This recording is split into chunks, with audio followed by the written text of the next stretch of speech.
Budi Karya ini disuruh ngumpulkan uang, ada juga yang memerintah Pak Budi Karya.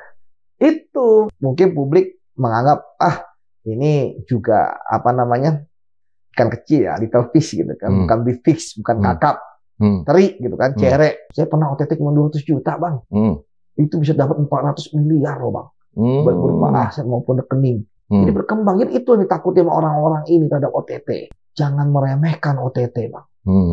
OTT orang yang biasa saja.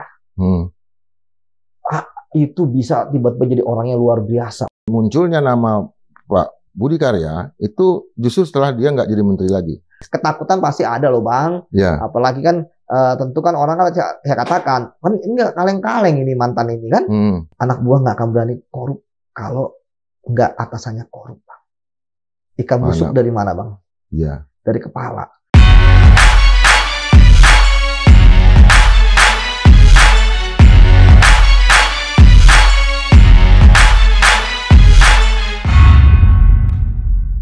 Sobat Madilog, kita jumpa lagi hari ini. VOC adalah satu korporasi raksasa yang menguasai Indonesia dan itu bubar karena korupsi. Setelah VOC bubar, Hindia Belanda diserahkan kepada pemerintah Belanda. Makanya dibentuk Kementerian Urusan Timur Jauh kalau tidak salah itu. Nah, kalau kita lihat masalah korupsi ini, tentu juga sampai hari ini Indonesia itu menggerogoti seluruh perjalanan bangsa, seluruh perjalanan negara. Seandainya tidak ada korupsi, maka mungkin Indonesia akan menjadi negara yang sangat makmur. Nah, dalam kasus yang muncul belakangan, korupsi di lingkungan Kementerian Perhubungan, itu kita lihat ada kaitannya dengan Pilpres 2019. Untuk itu kita akan membahas ini dengan salah satu idola saya sekarang, junior di jurusan Ilmu Sejarah Universitas Indonesia, mantan penyidik KPK, Bung Yudi Purnomo. Harap. Selamat datang. Selamat datang, abangku. Udah lama. Beliau idola saya juga waktu masih mahasiswa kan, penulis ya kan, pengamat. Wah, lengkap lah. Ya. Kan? Kalau sekarang kan kita jadi ini aja. Menjadi dukun aja. Dukun untuk para pengomong muda. Kita bukan omon-omon. Ya, karena fakta, tsunami fakta yang kita sampaikan. Ya. Oke. Apa yang paling krusial di dalam proses hukum yang ada di Kementerian Perhubungan ini? Benarkah terjadinya proses korupsi ini karena ada perintah dari Menteri Perhubungan waktu itu, Pak Budi Karya, untuk mencarikan anggaran untuk Pilpres? Ya, kalau kita bicara fakta persidangan yang beberapa waktu lalu ya itu sudah disampaikan di persidangan bang ya, bahwa adanya dugaan uang-uang. Ya tentu ini namanya korupsi ya, walaupun bentuknya adalah suap menyuap. Jadi kita jangan berbicara, kok kan nggak ada kerugian negara. Itu kan orang-orang yang pengen ngeles saja, ya kan? Bahwa penyuapan, ya pemerasan, ya itu termasuk jadi korupsi. Sebelum kita masuk ke materi bang, kita baru masuk udah langsung ke bibir jurang nih. Kita bahas dulu OTT-nya saat itu kan. Ya sekitar 2023 ya. Waktu itu pun juga sebenarnya publik juga nggak terlalu antusias ya terhadap OTT ini. Karena kan terjadinya di daerah ya, di Jawa Tengah ya, istilahnya tempusnya pun, lokusnya pun juga di sana ya. Kemudian juga yang kena kan di awalnya nggak ada yang, walaupun 10 tersangkanya bang ya, nggak ada yang high profile. Ya kan, artinya mungkin publik menganggap ini juga apa namanya ikan kecil ya, little fish gitu kan, bukan big fish, bukan kakap, teri gitu kan, cerek. Ya, apalagi yang didapatkan sekitar 2 M-an lah ya, kalau yang saya baca. Artinya dan ini juga terkait dengan balai, ya kan, balai kan istilahnya kan punya kementerian tapi kan di daerah gitu kan, bukan langsung hajar di kementerian pusatnya, kan? Nah, kemudian perusahaan-perusahaan yang terlibat pun juga mungkin saya juga baru kali itu dengar gitu kan. Ini publik kan nggak terlalu antusias, tapi kan OTT tetap OTT. Inilah Bang, mengapa mungkin Abang sering mendengar orang-orang kok kayaknya banyak yang anti sama OTT. Karena jangan meremehkan OTT Bang. OTT orangnya biasa saja. Itu bisa tiba-tiba jadi orangnya luar biasa profilnya. Ya, baik itu ke politisi, baik itu ke pejabat tinggi, ya. OTT hanya di daerah bisa berkembang ke pusat. Ya, yang kita lihat waktu itu yang saya sendiri ya. Mengamati KPK sejak awal ya, sejak awal penelitian segala macam. Ini yang kena juga satu direktorat yang nggak penting kereta-apian. Artinya yang duitnya sangat terbatas. Pekerjaannya juga terbatas. Kan hanya rel kereta di sana sini lah. Tapi kemudian satu lagi dari daerah bisa ke pusat, dari pejabat kecil bisa ke pejabat besar. Kemudian dari yang jumlahnya kecil, ya bisa membesar kemana-mana Bang. Saya pernah OTT cuma 200 juta Bang. Itu bisa dapat 400 miliar loh Bang. Baik berupa aset maupun rekening. Jadi berkembang. Jadi itu yang ditakuti sama orang-orang ini terhadap OTT. Jadi kemudian ketika akhirnya KPK saat itu OTT-nya ya receh-receh. Tapi kalau misalnya penyidik teguh, jaksa solid, didukung oleh pimpinan yang ya membebaskan penyidik dan penuntut ya untuk mencari alat bukti dan sebagainya. Yang penting ada, nggak direkayasa. Ya tentu akan banyak fakta-fakta keterangan baru. Dan ini pun kalau kita lihat kan sebenarnya untuk OTT udah selesai Bang. Karena kan 4 bulan maksimal pasca penahanan. Ya kan, karena nggak pernah ada tahanan KPK lepas gitu ya. Maka sudah dilimpah dan kemudian bisa jadi sudah ingkrah semua ya. Kan kemudian kan berkembang. Saya lihat ada tambahan lah. Kira-kira saya baca ada beberapa lagi lah, termasuk kasus yang ini ya. Dan saat itu pun tempusnya kan terbatas Bang. Ya kalau OTT kan 2000. Tempus itu apa tuh? Tempus waktunya. Waktu terjadi korupsi yang disinyalir saat itu OTT ya. Saya lihat sih antara 2023 sampai 2020 lah ya. Kalau tidak salah gitu. Artinya enggak, karena saat itu kan memang OTT itu Bang, itu kita belum bisa mengembangkan kemana. Baru setelah diperiksa, ya saksi-saksi diperiksa, ada penggeledahan Bang. Makanya penggeledahan jangan diremehkan. Walaupun cuma dapat flash disk, ini beda ini, beda konteks nanti. Artinya walaupun hanya notebook kayak begini Bang, not catatan ya ataupun flash disk, di situ bisa berkembang gitu kan. Jadi jangan diremehkan dulu. Nah, sekarang kan buktinya kan akhirnya ada pengembangan tersangka baru. Bahkan bukan hanya di instansinya Kemenhub ya, keluar juga gitu kan. Dan terakhir kemarin tentu ini yang mengejutkan ya, bahwa tentu disinyalir ya. Kan kalau kita bicara mengenai korupsi Bang, baik itu kerugian negara ataupun suap menyuap, kan ada yang namanya aliran duit Bang. Bahwa tidak mungkin orang makan sendiri Bang. Kasus korupsi kan kebongkar itu salah satunya ketika hujan tidak merata. Ya kan? Bagiannya lebih besar dari orang lain, ya kan? Mau ngiri lah. Emang dikira koruptor nggak saling ngiri sama koruptor gitu kan? Terus merasa loh paling penting. Ya, jadi di sini penyidik ya SOP-nya tentu adalah menelusuri ya kemana aliran dananya, tapi dengan bukti. Follow the money ya. Ya, follow the money. Wah, kayak abang udah jago jadi investigasi. Jadi waktu saya jadi penyidik Bang, ilmu sejarah kita kepake Bang. Kan sejarah itu kan kita merekonstruksi apa yang terjadi pada masa lalu berdasarkan sumber primer, ya kan, sumber sekunder asli. Nah, sama kan hukum kan juga begitu pembuktian. Ya kan, harus orang yang melihat, saksi itu kan orang yang melihat, mendengar, mengalami langsung. Ya kan, kalau kita sumber sejarahnya orang yang katanya kan nggak kepake. Sama saksi pun juga gitu Bang. Yang katanya atau bahasa hukumnya de auditu nggak kepake. Nah, kemarin kan tentu kalau bicara aliran dana Bang, ya kalau kita bicara birokrasi di Indonesia, ya penyelenggara negara kan dari macam-macam Bang.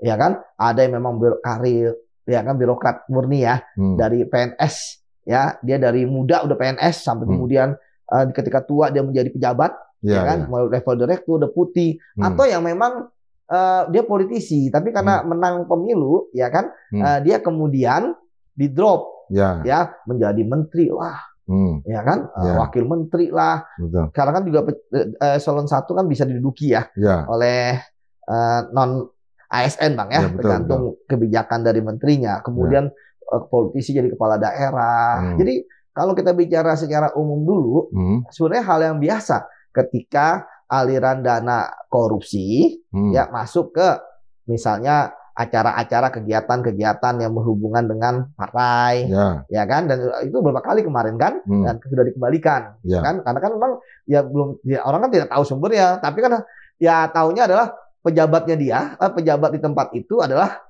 partainya dia, kan begitu Bang. Nah, kemudian yang kedua, ya tentu ini akan ditelusuri oleh penyidik, kan juga ada PPATK Bang. PPATK apa tuh? Iya, Pusat Penelusuran Analisis Transaksi Keuangan. Oke, PPATK. Oh, PPATK ya? Iya, tetangga abang ini. Iya. Di sini ya. Kan Jalan Juanda juga. Jalan Juanda. Ya, nah kemudian ya kembali lagi kan bahwa pertama kasus ini kasus yang lama. Kemudian yang kedua berkembang. Tentu kita harus apresiasi penyidik ya dong Bang. Kasus ini berkembang gitu kan. Nah, kemudian yang ketiga, ya kemarin yang sedang ramai, ya kita objektif juga kan muncul ya pernyataan. Ya dari salah seorang saksi dengan terdakwanya kan orang yang berbeda ya. Dia mengatakan bahwa setahu tahun dia ini terkait dengan aliran dana Pilpres. Nah, ini kalau bicara mengenai satu alat bukti, keterangan saksi, ya satu udah tercukupi Bang. Ya, tapi kan tentu butuh kesaksian yang lain Bang. Memang fakta persidangan itu kan tidak bisa untuk kemudian dianulir loh ya. Dia sudah ngomong ya di persidangan, itu yang pertama.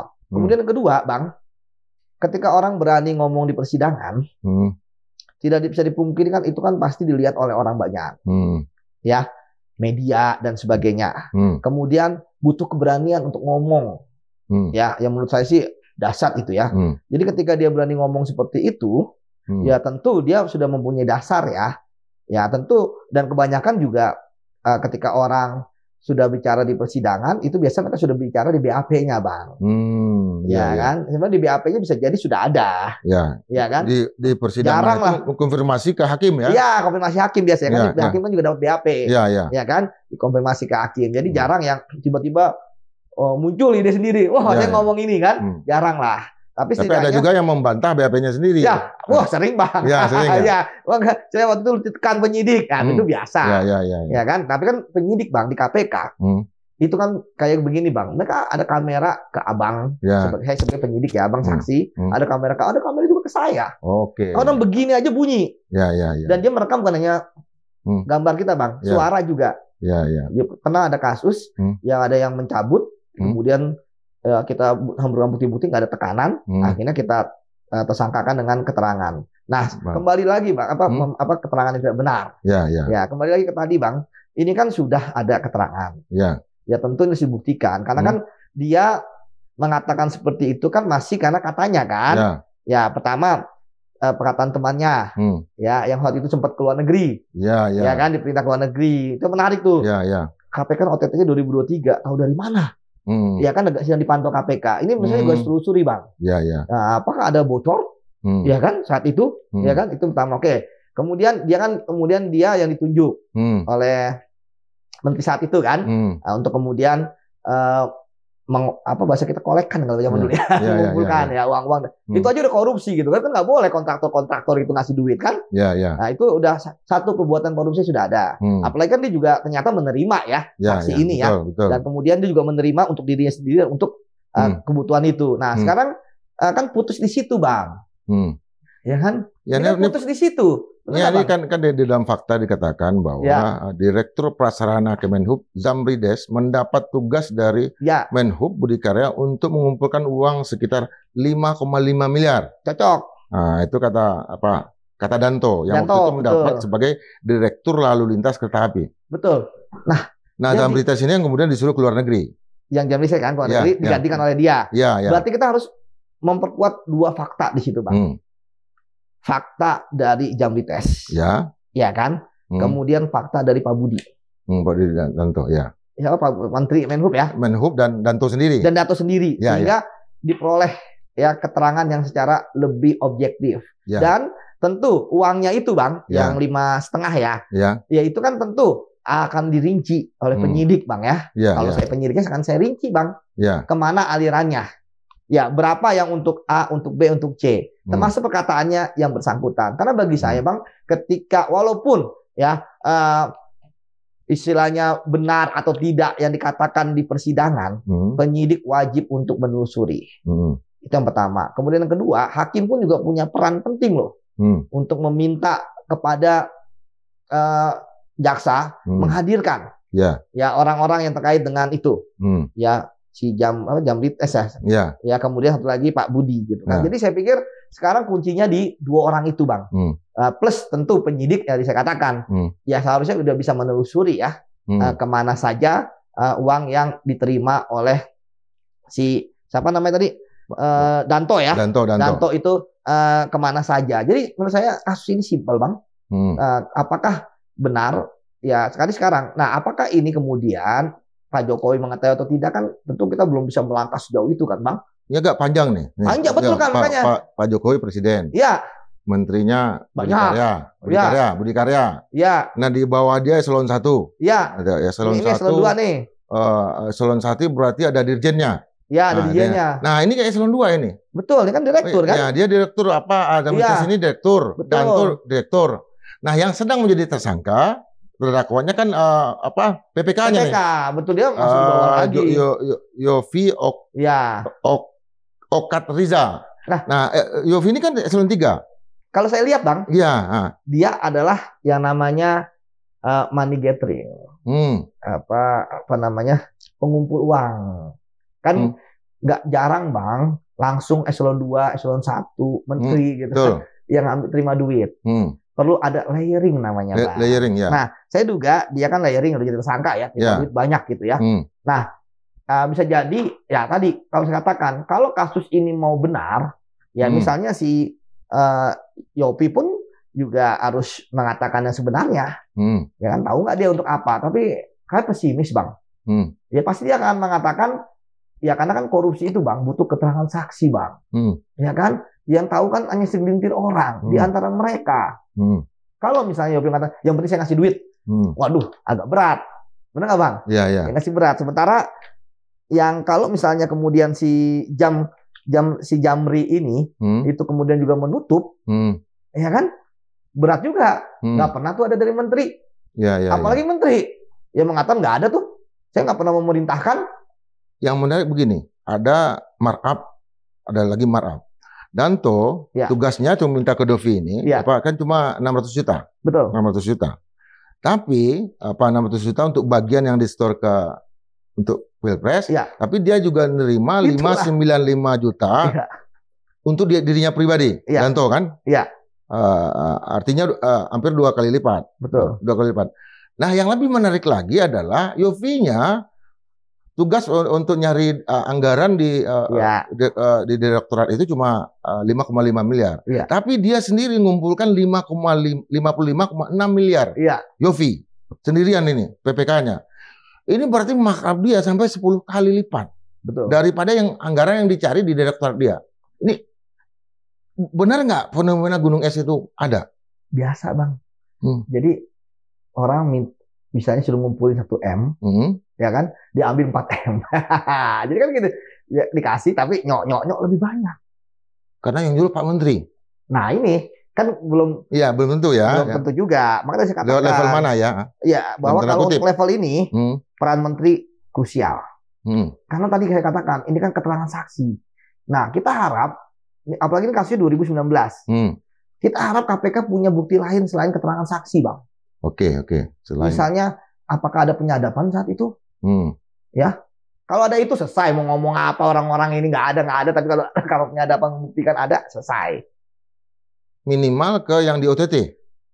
Enggak dong, ini kan kasusnya 2019. OTT kan 2023, 2000. Jadi ini Oke. Oh, pengembangan ke belakang. Iya, benar. Kan biasa, Bang. 2023. Oke. Betul, Bang. 4 tahun sebelumnya ya. Betul. Nah, kemudian ya tadi. Apakah kemudian ini terbukti atau nggak terbukti? Ya emang di tangan KPK, Bang.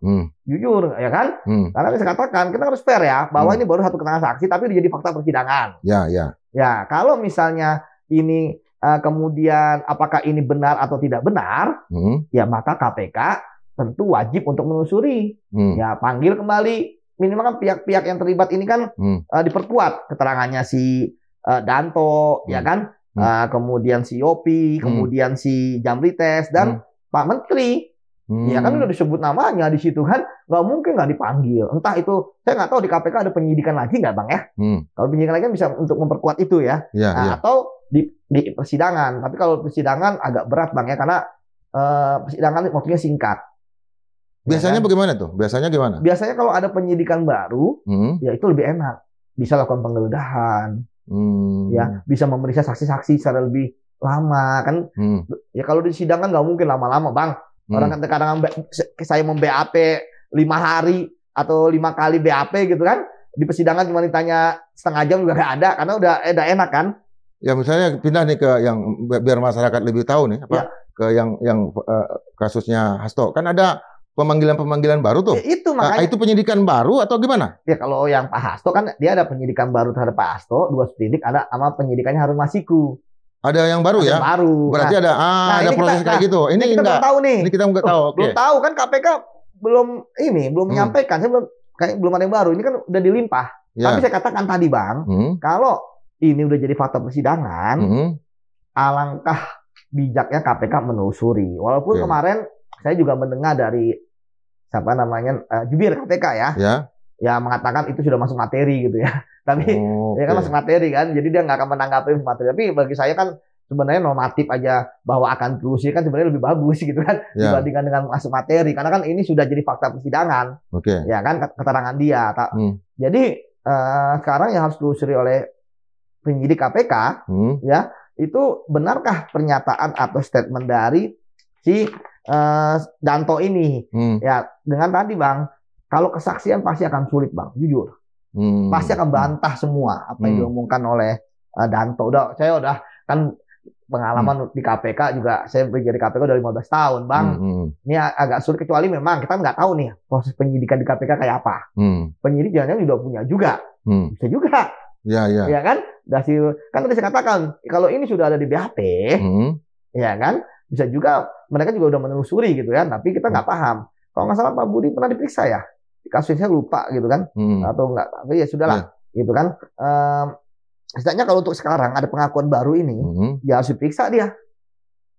Ya kan, harus diperiksa untuk tadi. Jangan kan gini, KPK itu kan marwahnya adalah mampu untuk menjernihkan persoalan yang ada terkait dengan korupsi. Jadi kan ini sudah disampaikan ke publik. Jangan sampai ini kan menjadi liar. Sekarang posisi KPK itu mau bagaimana? Kalau bagi saya, saran saya KPK segera saja ya panggil ya orang-orang yang disebutkan, ya kan? Kalau karena itu dulu Bang, kita nggak bisa langsung tiba-tiba ke Pak Presiden, kan nggak mungkin kan. Orang kalau bertanya itu kan tentu harus ada materinya Bang. Tapi kalau untuk pertanyaan buat Pak si Jamrit atau Pak Menteri, udah jelas lah pertanyaannya udah dapet. Kalau yang saya ingat benar waktu Pilpres 2029 itu, 2019 ya, itu memang Pak Budi termasuk yang aktif dalam arti ketika pendaftaran pasangan calon Pak Jokowi dengan Maruf Amin, Pak Budi pun ada di Tugu Proklamasi. Karena ada saya di samping saya soalnya. Ya, jadi ada sama-sama tim ya. Tapi Abang jernih ya. Abang independen. Ketika ada kasus hukum, itu harus jelaskan. Saya kan Panglima Sanggalan Jokowi. Ada Pramono Anung, ada ini di samping saya ada Erick Thohir segala macam. Artinya ada Pak Budi waktu itu, dan saya juga agak kaget karena dia adalah seorang profesional. Oh, dia menurut saya. Ya? Dia bukan politisi. Dia hadir waktu itu melepas Pak Jokowi, dan kemudian ada relawan-relawan juga. Artinya kalau dipotret pakai data-data yang seperti itu, data forensik seperti itu, nggak bakal bisa membantah bahwa Pak Budi sangat terlibat ya. Kemudian ada juga video, foto menyampaikan, meminta pada para aparat, para PNS ya, itu juga viral gitu. Nah, yang saya mau tanya ini sampai ke tingkat mana proses pemeriksaan itu bisa terjadi? Nah, yang Abang sampaikan kan petunjuk. Ya, petunjuk. Petunjuk bahwa dia aktif. Ya kan? Untuk kemudian ya memperkuat pembuktian. Kenapa sih harus ngumpulin duit? Kan begitu kan, Bang? Ya. Karena ada keaktifan. Ya. Nah, sekarang ketika mengumpulkan duit ini, ya kan diminta oleh Bang, kan menurut dia kan diminta oleh menteri. Bang, kalau diminta menteri kan birokrasi kita tahu, Bang. Ya kan, saya juga beberapa kali menangani kasus menteri, ya kan, ya kalau menteri udah memerintahkan, selesailah, gitu kan, perkara pasti nggak ada diada-adakan, enggak Bang. Nah sekarang yang telusuri, kan pernyataannya kan masih pernyataan, sehingga bagaimana si Danto ya membantu penyidik KPK memberikan keterangan secara rinci kemana saja, ya aliran uang yang duga. Apakah memang itu kita tahu bahwa dalam Pilpres kan ada dana kampanye Bang ya, terbuka, kan siapa aja bisa akses dan bisa memberikan. Ya, tapi kalau ini nggak mungkin ya masuk ke sana kan? Kita dulu Bang. Ya, oke. Kita dulu. Kan kita ngomongin lega formal wajar dulu. Oke. Benar nggak Bang? Ya. Artinya kalau untuk Pilpres yang benar, ya kan masuk ke sana. Ya. Dan betul, nggak mungkin gitu kan. Kalau pengakuan dia berasal dari dana ngumpul dari kontraktor, ini kan udah korup gitu kan. Udah nggak mungkin masuk ke situ gitu kan. Nah, sekarang masuknya kemana? Oke. Nah, ini kan yang penting Bang. Masuknya kemana? Ya, apalagi Bang, tadi saya katakan, ya nggak mungkin juga si Danto dan kutip ya istilahnya blunder statement di persidangan gitu kan, atau kesaksiannya bunuh diri gitu kan, yang bisa kemudian menjerat dia gitu ya. Artinya ketika ada seorang saksi berani ngomong ya di depan persidangan, ya tentu dia berdasarkan apa yang dia dengar, dilihat atau alami, dan tentu dia sudah pasti mengetahui, dia dengar, dia lihat, dia alami ya. Betul, ya? Betul. Dan dia Bang ya tentu paham ketika mengeluarkan statement seperti itu, ya kayak sekarang pasti ramai. Benar nggak Bang? Ya kan? Kalau saya melihat dengan posisinya hanya eselon 2 dan sebagainya. Eselon 3 ya? Eselon 2 ya? Ini eselon 2 ya? Eselon 2 ya saat itu, ya tentu bisa jadi, kan dia juga nerima juga ya. Ya bisa jadi dia ingin mengungkap fakta yang sebenarnya supaya dapat justice kolaborator. Benar nggak Bang? Ya, itu bisa jadi. Kan kita nggak tahu motifnya apa-apa. Tapi kemudian tadi saya katakan kembali lagi, ini sudah di statement di pengadilan. Nggak bisa tarik lagi Bang. Nggak bisa ditarik. Iya, nggak bisa ke point of zero point lagi kan? Tapi yang dia katakan kan uang yang dia terima pribadi itu yang 599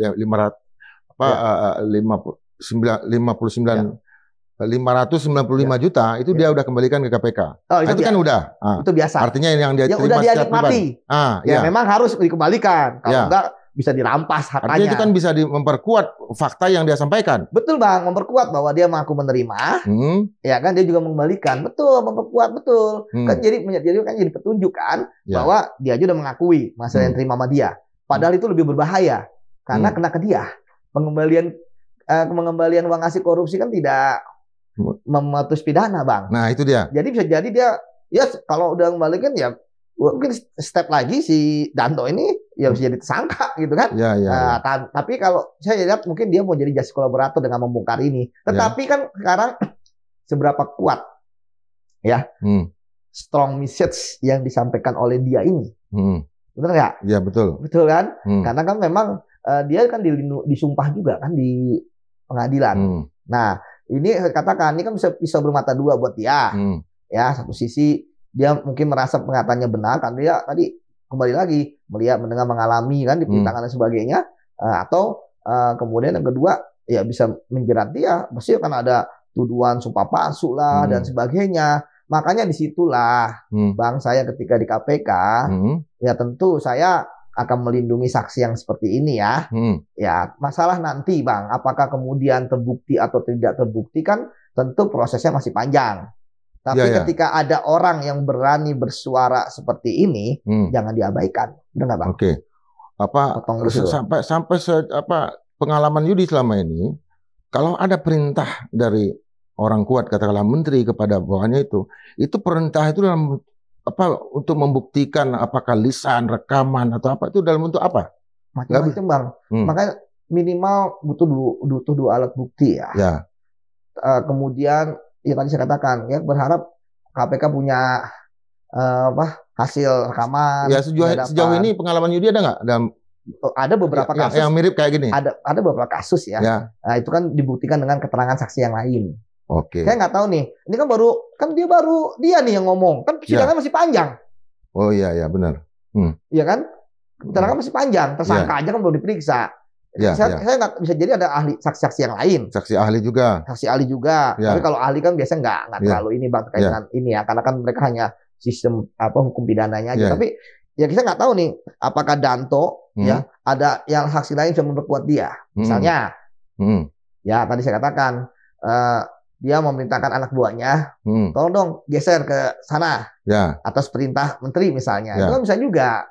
Jadi kalau sampai saat ini masih menurut saya, Mas, ini benar ini adalah fakta persidangan, tetapi pembuktiannya harus diperkuat dengan yang lain. Kalau feeling saya, kalau misalnya jam Rilis dan Pak Menteri misalnya mengakui ada seperti itu, tentu ya ini mudah gitu ya, pasti oke. Tapi kan ya tadi ya saya nggak yakin bahwa peristiwa yang dialami ini kan peristiwa yang dialami Danto ya, terkait dengan dia disuruh memungut uang ya kan, kemudian buat aliran dana salah satunya kan ke katanya terkait dengan Pilpres itu akan terpenuhi ya bang, karena sekarang kita posisinya kan tentu bisa jadi kan SMS selama kan diri masing-masing gitu kan. Jadi sampai saat ini bang ya sejujurnya ya saya masih mengatakan bahwa keterangan itu penyidik harus proaktif menelusurinya. Tentu ya pimpinan KPK juga harus berani gitu ya. Karena gini bang, kalau misalnya ini nggak ditelusuri,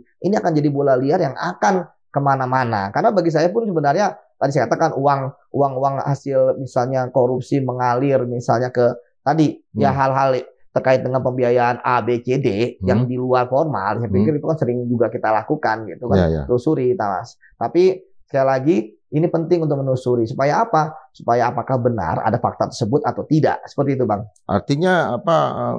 Ini kan baru satu PPK nih. Satu pejabat membuat komitmen, Yofi ini kan. Yang jadi tersangkanya, terdakwanya ya. Artinya apa?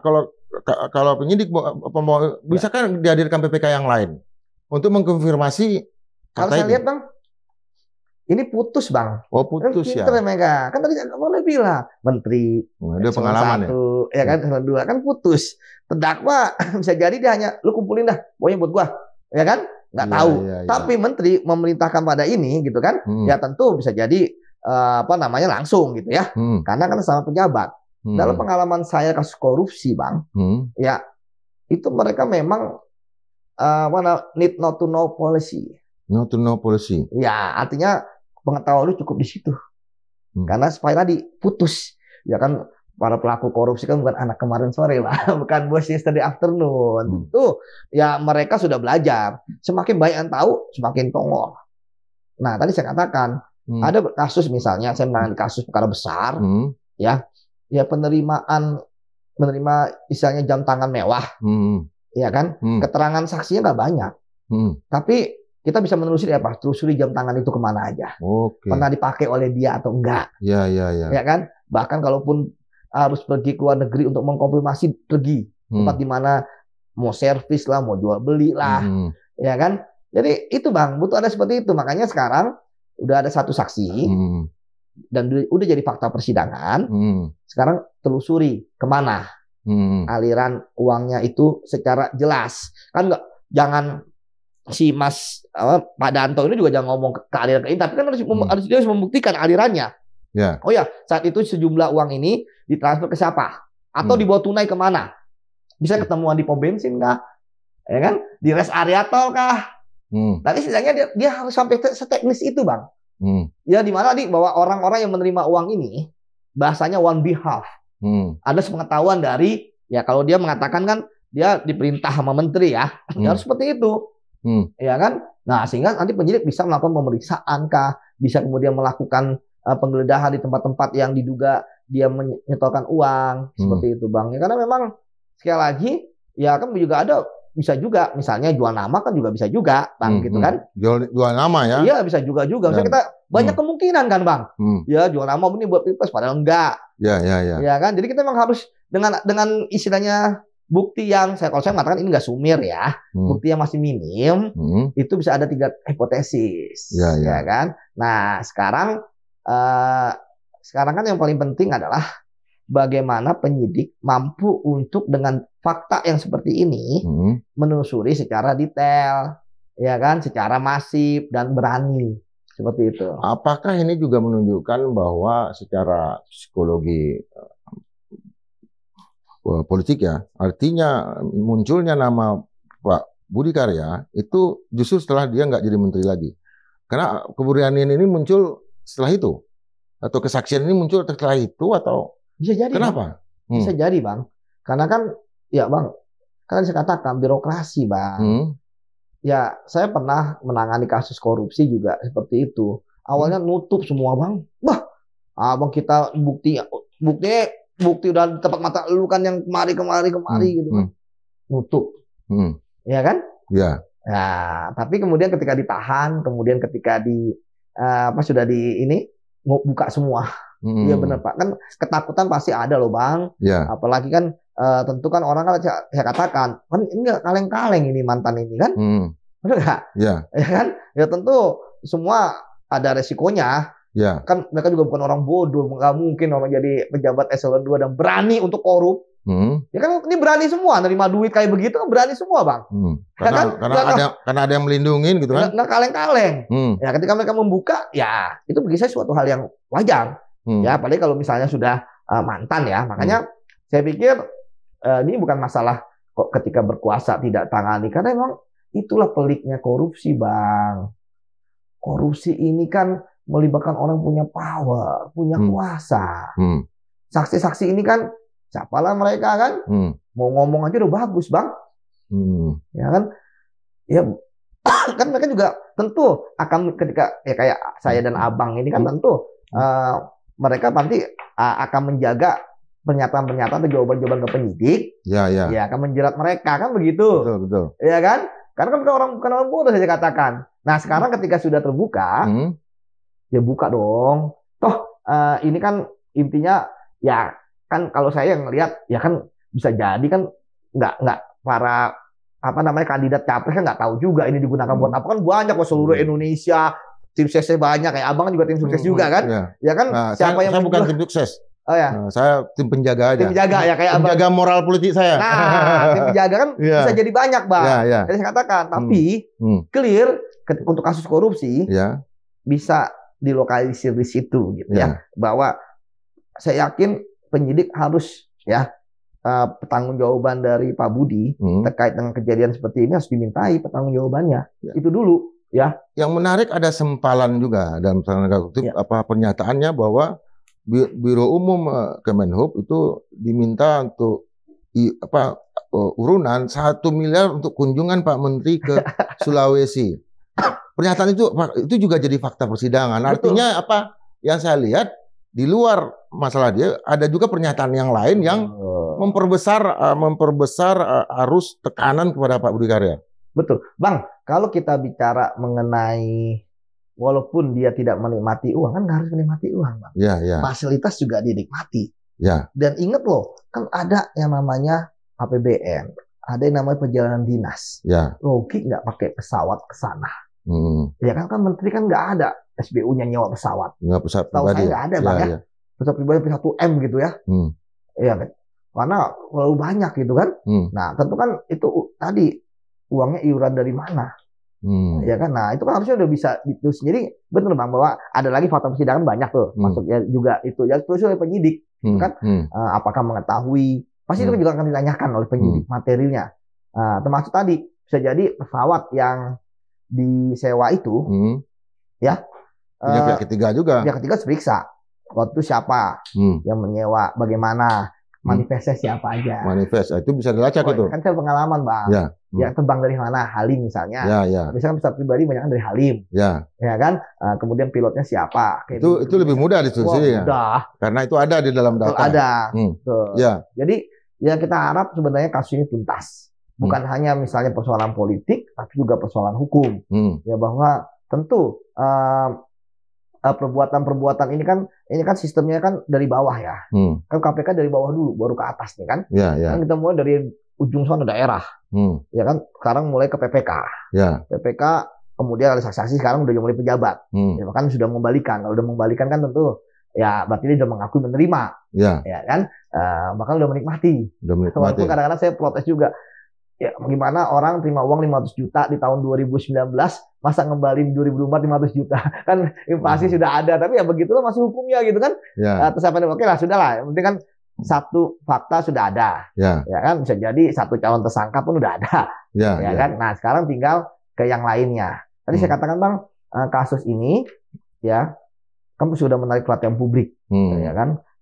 Tentu apalagi terkait dengan mantan presiden ya pilihan KPK mau tidak mau suka tidak suka bola tangan mereka. Di sanalah mereka harus menelusuri ini apakah benar atau tidak. Ketika benar ya apakah kemudian mengetahui atau tidak. Ya kan, kemudian kalau tidak benar ya tentu berarti kan pernyataan, kalau saya pernyataannya itu benar karena kan fakta ini, tetapi ternyata ini hanya Pak Budi Karya saja yang kemudian terlibat di dalam proses aliran uang ini, gitu kan, nggak nyampe apakah presiden mengetahui atau tidak, gitu kan? Tapi gitu. Bisa nggak terdakwa ini atau saksi yang lain itu mengkonfirmasi bahwa Pak Budi Karya ini disuruh mengumpulkan uang, ada juga yang memerintah Pak Budi Karya? Itu makanya harus ada saksi lain juga. Bahwa benar pernyataannya si Danto, ya itu harus ada, Bang, ya kan, supaya lebih kuat pembuktiannya. Nah, makanya tentu ya kita berharap ya KPK cepat tetapi senyap ya untuk kemudian menelusuri kasus ini. Sebab kalau tidak, Bang, ya tadi ini pasti akan jadi bahan gorengan terus gitu kan, tanpa pernah terjadi. Kasihan kan KPK-nya.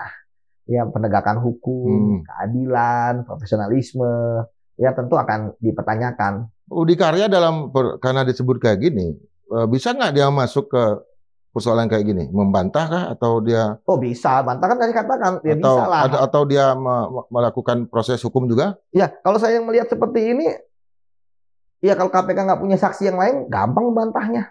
Oke. Bilang saya tidak pernah, kan nggak mungkin dia kan pertemuannya kayak kita gini, Bang. Sekarang omongan kita kan direkam, gampang lah. Tapi kalau misalnya nggak ada kan, kayak tadi obrolan kita sebelumnya gitu kan, saya nggak pernah sih ngomongin gitu ke Bang Indra. Tapi kan kita tahu bahwa misalnya Bang Indra mana mungkin bohong, ya kan? Tetapi kan itu bukan masalah, kan tapi kan hukum nggak begitu. Ya kan? Bisa jadi harus dibuktikan dengan yang lain. Kalau saya sih pribadi bisa jadi kesaksian pada Danto ini akan dibantah lah, karena memang agak sulit, Bang. Ketika omongan itu hanya berapa orang atau hanya dipanggil sendiri, perintah gini-gini ya. Walaupun kemudian perintah faktanya ada, ya kan? Nggak dipungkiri, ada dong. Kalau pengalaman saya tuh ketemu dengan kawan, kalau ada kawan segala macam, dia katanya dapat perintah dari si A, orangnya tinggi lah kan, segala macam. Bahkan kalau pas ketemu saya pun, di mobil segala macam, handphone saya saya matiin, bukan, ditaruh dulu. Ditaruh, takutnya bisa mendengar. Lu jangan bawa handphone ke sini. Iya, betul. Kita ngomong berdua aja. Karena begini. Artinya sampai nggak pemikiran kayak ini terjadi dengan Pak Budi misalnya? Bang, bisa jadi ya. Tapi memang kan misalnya kan saya katakan pelaku-pelaku kan biasanya orang yang cerdas. Kita mungkin kalau bicara mengenai rasionalitas hukum, kita bicara mengenai hipotesis, ya mungkin salah satu hipotesis itu benar ada kejadian seperti yang disampaikan oleh Danto. Karena apa? Karena dia mampu menjelaskan secara jernih, Bang, peristiwa itu. Nggak AO. Betul. Enggak. Yang kedua berani. Dan ketiga faktanya kan memang ada pengumpulan. Ya kan? Karena ada pengembalian juga. Iya. Ada pengembalian juga, ada yang kesini kesana, termasuk beli apa kita tadi saya baca kan, iya betul. Masuk buat kan ada faktanya kayak begitu. Cuma kan untuk kesininya ini kan, Bang, ya kan tentu kan dalam berkas perkara harus saksi yang mengatakan dia menyuruh dan sebagainya harus ada. Itulah beratnya memang kalau saksinya kalau kita berhadapan dengan intellectual dader gitu ya. Artinya ya tentu dia pasti sudah mampu untuk kemudian ya memprediksi ada seperti ini. Karena bisa jadi akhirnya fakta yang terungkap ya memang akhirnya nggak fakta yang disampaikan oleh Danto nggak terbukti misalnya secara hukum ya. Kemudian akhirnya kita kan kalau cuman akhirnya sampai di Danto, masa Danto berani mintain? Benar nggak, Bang? Selevel itu berani mintain, menggantikan, ya kan sih? Dia kan masa tapi kan sekali lagi sini pergi dulu ke luar negeri. Itu Anda yang menggantikan, kumpulin ke yang lain. Itulah. Nah, saya balik lagi ke pertanyaan ke ke kasus yang lain yang ketika KPK berhasil mendapatkan dia katakanlah terdakwanya ini, tapi bisa mendapat ini yang kemudian menjadi terdakwa berikutnya dan kena yang pangkatnya tinggi, ketua ada beberapa lah ketua kepala badan segala macam. Itu gimana sampai ke sana? Itu pertama keseriusan, keberanian, dan tentu bimbingan dari Tuhan, Bang. Ya, karena kejahatan itu tidak akan pasti akan meninggalkan jejak. Dan jejak dari kejahatan itu tentu karena Tuhan mungkin udah melihat ini keterlaluan korupsinya. Ya kan? Akhirnya diungkap. Terkadang masih ada jejak digital yang tertinggal. Terkadang ada saksi yang tidak berani untuk bicara. Ya kan? Tiba-tiba ada dokumen yang ternyata ketemu.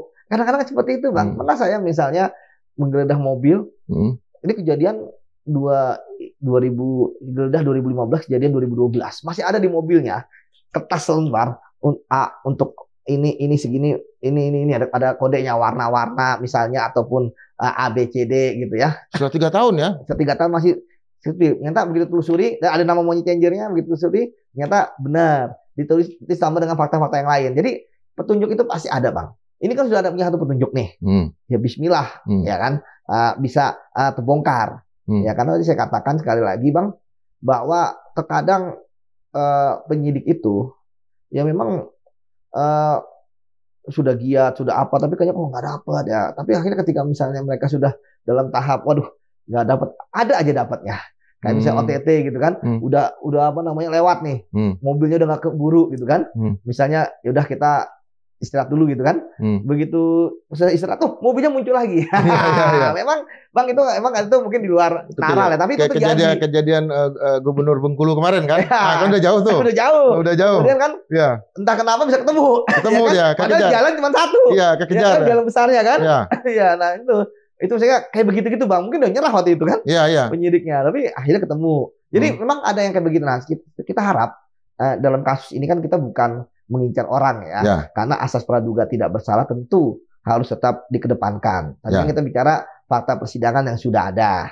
Dan ya kita hanya bisa berbicara aja gitu kan, dengan analisis tetap kayak lagi ya, mau diulang 1000 kali pun omongan saya adalah ini adalah KPK yang bisa membuktikan.